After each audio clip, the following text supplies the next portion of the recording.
बिस्मिल्लाहिर्रहमानिर्रहीम अस्सलाम वालेकुम टू स्टूडेंट्स। आज हम अपना टॉपिक स्टार्ट करने जा रहे हैं चैप्टर नंबर 27 का। चैप्टर नंबर 27 है हमारा मैन एंड हिज एनवायरनमेंट। तो उसका फर्स्ट टॉपिक है हमारे पास renewable and non renewable resources.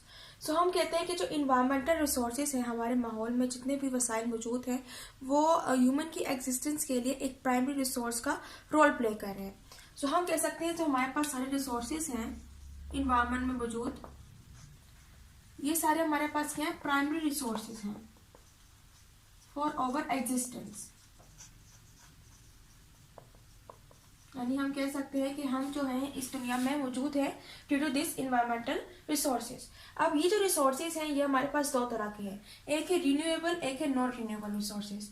जब हम रिन्यूएबल रिसोर्सेज की बात करते हैं तो जैसे हमारे पास water, air, soil, forest, wild life, ये सारे हमारे पास क्या है, ये रिन्यूएबल रिसोर्सेज है because they are not depleted. यानी कभी भी खत्म नहीं होते हैं और कभी भी लिमिटेड नहीं होते हैं, ये अनलिमिटेड होते हैं और ये रिसाइकल्ड होते हैं इन नेचर। यानी कि इनका साइकिल भी चलता रहता है और ये कभी भी खत्म नहीं होते हैं, ठीक है। और ये अनलिमिटेड होते हैं, एग्जॉस्टेबल नहीं होते हैं। दूसरे नंबर पे हमारे पास होते हैं नॉन रिन्यूएबल रिसोर्सेज। जो ये रिसोर्सेज होते हैं इसके अंदर हमारे पास वेरियस मेटल्स आ जाते हैं, इसके अलावा हमारे पास नॉन मेटेलिक मिनरल्स,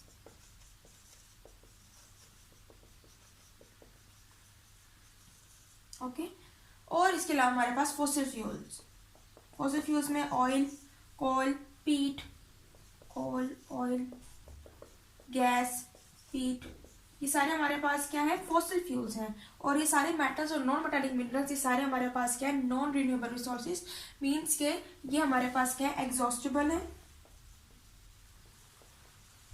लिमिटेड है।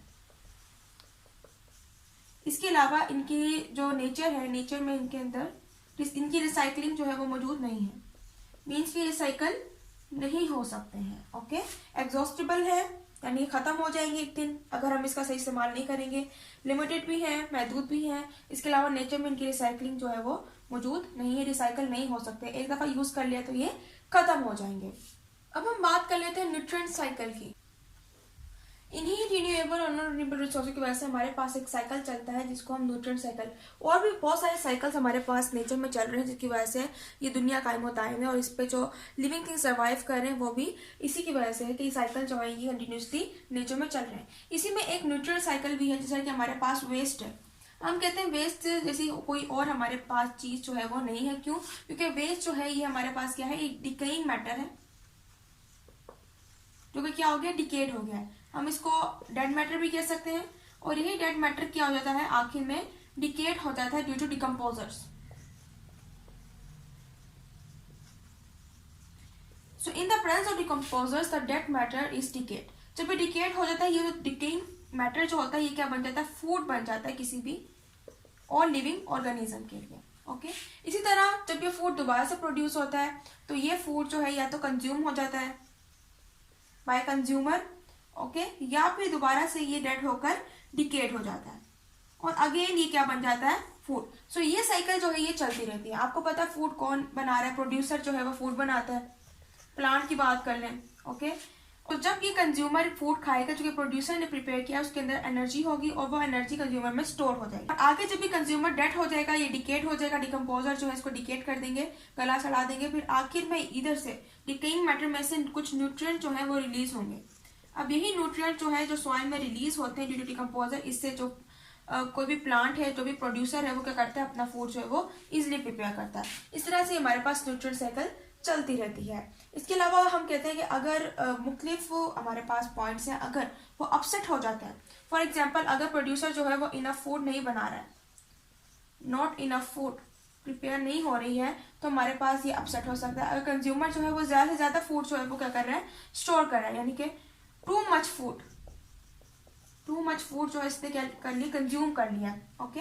और फिर जो डिकम्पोजर है वो न्यूट्रिएंट रिलीज कर रहा था, अब वो दोबारा से न्यूट्रिएंट जो है वो सॉइल में रिटर्न नहीं हो रहे हैं। सो ये तीन केस है हमारे पास जिसमें हमारे पास पूरा का पूरा न्यूट्रिएंट साइकिल जो है वो डिस्टर्ब हो सकता है। सो ये सारे रिसोर्सेज हैं जो हमारी लाइफ के लिए बहुत ज़्यादा ज़रूरी हैं, और फिर यही रिसोर्सेज जो है ये कुछ साइकिल्स का पार्ट बनाते हैं। न्यूट्रिएंट साइकिल जो है ये इन्हीं रिसोर्सेज की वजह से प्रिपेयर हो रही है। और इसी तरह अगर हम तमाम नेचुरल साइकिल्स की बात करें, जो कुदरती साइकिल्स हैं जो चल रही हैं, जिसकी वजह से लिविंग थिंग्स जो है वो सर्वाइव कर रही हैं, उनके सर्वाइवल के लिए उनको फूड मिल रहा है, सो इसके पीछे जो ड्राइविंग फोर्स है, यानी कि जो ये सब कुछ चला रही है एक बहुत बड़ी फोर्स, वो है सन। ओके, और अगर हम अर्थ की बात करें तो हम अपने अर्थ में रह रहे हैं, और अर्थ एक सेल्फ सस्टेन्ड यूनिट है। Earth is a self sustained unit.